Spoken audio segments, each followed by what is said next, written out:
While her husband was in the hospital battling for his life, she transferred the sum of 5 million naira from his account to her own account after she found out what the husband did. Listen to this story, guys. For her husband, this man left the house and told her that he was going to work. On his way to work, unfortunately, he slumped down. But even though he was not going to work, he was going to see his girlfriend. He slumped, he slumped and he was rushed to the hospital by some people that was around. And there was also a policeman around when he slumped. So the policeman and some other people rushed him to the hospital. When they got to the hospital, they were asked to make a deposit before they can proceed treatment on the man. They tried to open the man's phone, and unfortunately his phone was locked with password, not fingerprint.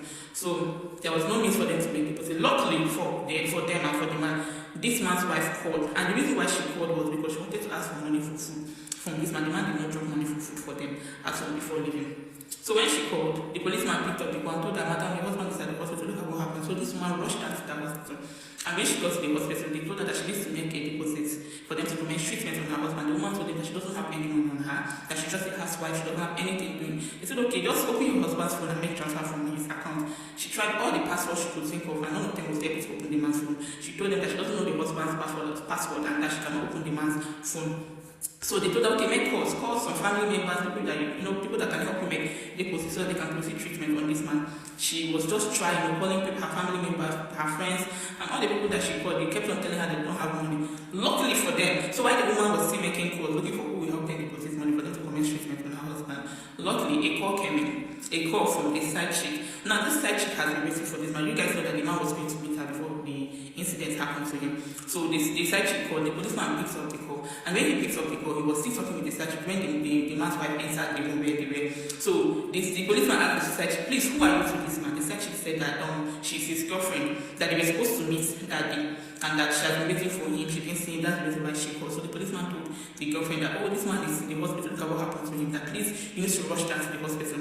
Now, when the policeman dropped the call, he told the woman, "Please, this lady that called said that she's your husband's friend, maybe not a side chick. If she comes, you have to cooperate. You have to, don't even act like you're his wife. Just cooperate. Act like maybe you're just a random person." So when the side chick came, they told the side chick, "Please, you need to make a deposit. You need to deposit money so that they can commence treatment on this man." Not like they won't commence treatment on the man. The man was already on drip, but they need to deposit money for them to commence the major treatment on the man. So they were just, giving him small treatment. So when the side chick came, they told her, "You need to deposit money. You let them commence treatment on this your boyfriend." The side chick said she doesn't have money. They said, "Okay, how are we going to raise money?" She said, "But she knows the man's password." Wife no password on her side chick, no password. She said she knows the man's password, she knows his transfer page, she knows all his things. They said, "Okay, better.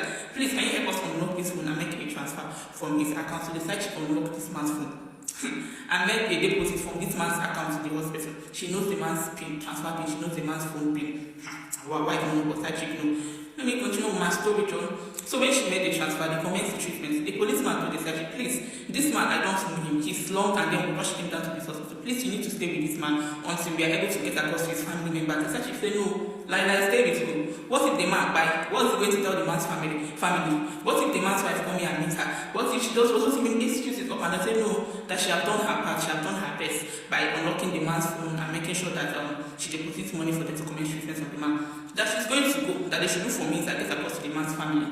That she have done her best." This side chick carried her bag and then she left the environment. Before the side chick left, they told her, "Okay, since you don't want to stay with this man, please give us his phone password and his transfer pin so that we can use it to get across to his family and also pay in case they need anything." Because the man is a policeman, he was putting on a police uniform. So the side chick gave him the phone password and the transfer pin and then she left.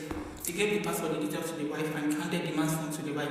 So while this man was receiving treatment, this woman decided to go through his phone. She went through his WhatsApp chat. You guys remember the side chick already told the policeman that she was supposed to meet up with that man that morning. She went through their chat and then she got to find out that true they were supposed to meet that morning. In fact, that same morning, her husband sent almost 1 million naira to the side chick. That same morning that this man told her that he doesn't have money for food. That same morning that this man did not drop money for feeding for them.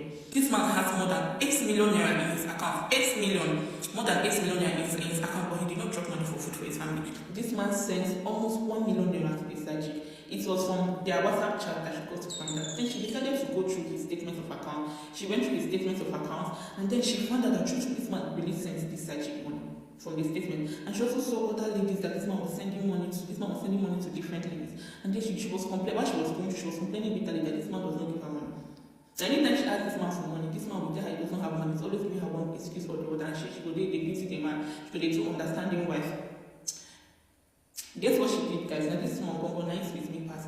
This woman transferred 5 million naira to her account instantly. She transferred 5 million naira. I even good woman said, only 5 million she collect. She transferred 5 million naira to her account, and then she told the policeman, "Thank you. I'm going to call his family members to come and take over from here because I'm not going to stay in this hospital and take care of this man." The search that he sent money to, the same one that he sent almost 1 million naira to, came here, and then she said that she's not going to stay in this hospital to take care of him. She's sending almost 1 million naira to her account. Meanwhile, his family doesn't have food at home. That if she can come here and carry her bag and leave and decide that she's not going to stay and take care of this man, that they should not expect her. Maybe say the man they beat, the man they maltreat, the man they do everything they back to her. They should not expect her to stay and take care of the man. That she's going to call the man's family members, his brothers and his sister. That she's going to call them to come and take over from there. That she's going. So the policeman asked, "Okay, you're going. What are you going to do? Are you going to leave your home?" She said no. That she's not even going to the man's house to go and stay. That she will just go there, pick her children, pick some of her property, the one that is important to her, pick her children, and then she's going to leave the man's house. That if he recovers, that she just go home and continue his life. That she's filing for divorce, that she's done with the marriage, that she out of annoyance, she said a lot of things. Then she said that this woman left the hospital after calling the man's family members to inform them, "Look at what happened to your brother. He's at this hospital."